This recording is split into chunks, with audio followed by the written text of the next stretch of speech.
Let's see if we got some other good questions. Let's see.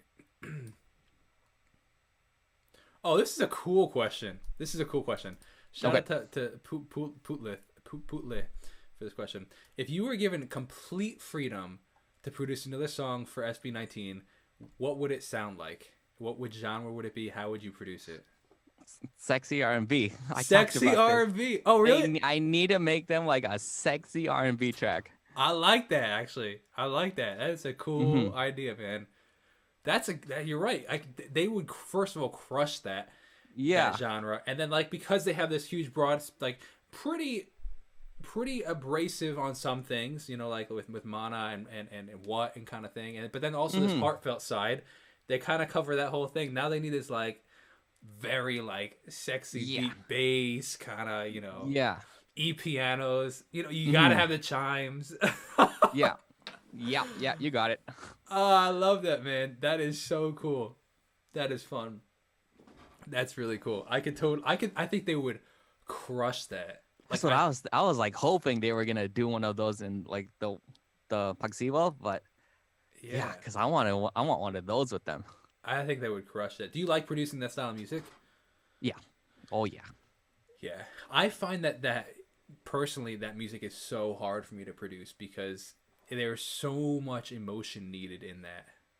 Mm. Like you have to it's different than a pop track where it's like it can just be kind of fun, and you can just Mm-hmm. kind of like throw some synths around and some drums. Like this, like you got to feel it. Otherwise it just sounds whack, you know what I mean? It's got to Mm-hmm. make you feel something. Mm-hmm. I And get you. I don't know, maybe I overthink it, you know what I mean? Like I think like, oh, this has to feel something, and then you overthink that process of it feeling something, so then it just feels like nothing. Mm-hmm. Yeah, for me R&B is like one of my favorites because it feels like the perfect like maybe R&B at this moment feels like a good blend of a lot of stuff that I like. Like Mhm. drums are very hip hop influence, but you Mhm. can add more of the technical theory stuff with the chord extensions that you can't really do in trap stuff.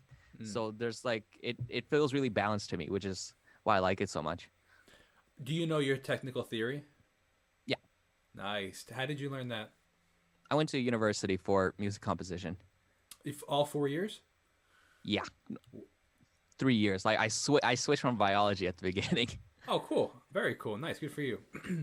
um, this is an interesting question.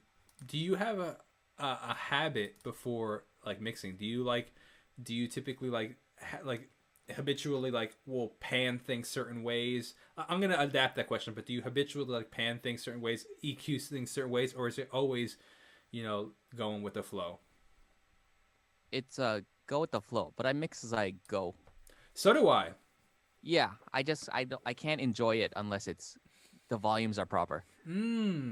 That's a good explanation. It's probably to why I do the same thing. It doesn't. Mhm. It's like not worth it to me to hear the song 75 because people don't realize that when you're producing a song, especially if there's vocals in there or something like that, you're literally Mhm. hearing the same section over and over and over, and you're Mhm. just hitting like you're just trying to EQ the. Meanwhile, like you're just trying to EQ the tom drum. Meanwhile, Mhm. you're hearing the whole section like 16,000 times to see how the tom Exactly. Yeah. drum fits. I'm not listening to this 1,000 times and have the snare too loud every single time.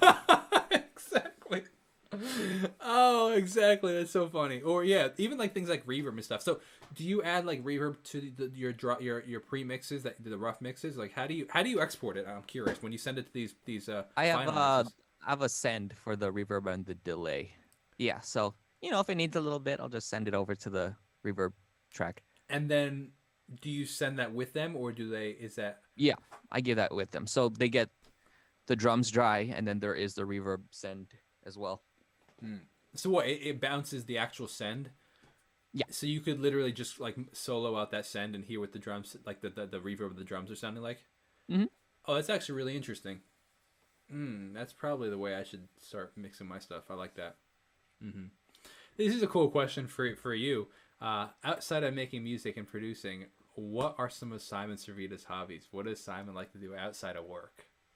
Outside of work, watching. Oh man, it's a bland life. I'm thinking about it now. I exercise in the morning, like a couple times a week.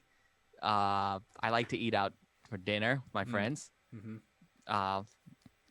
Video games on occasion. Lots of TV, anime, movies. Yeah, nothing special.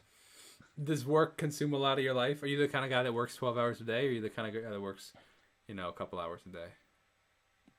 Probably somewhere in between that. Yeah, like not too much, but like hobbies wise, I'm not doing anything that's like stressing me out. Like it's all really autopilot. Like, okay, let's just chill out. Yeah, I hear you. Like I don't have to think about anything. You're not going out and playing your golf. You're just gonna watch I'm TV like show. analyzing the green. Like I'm not using this brain power. I have to make a SB19 song tomorrow. I hear you, man. That's so funny.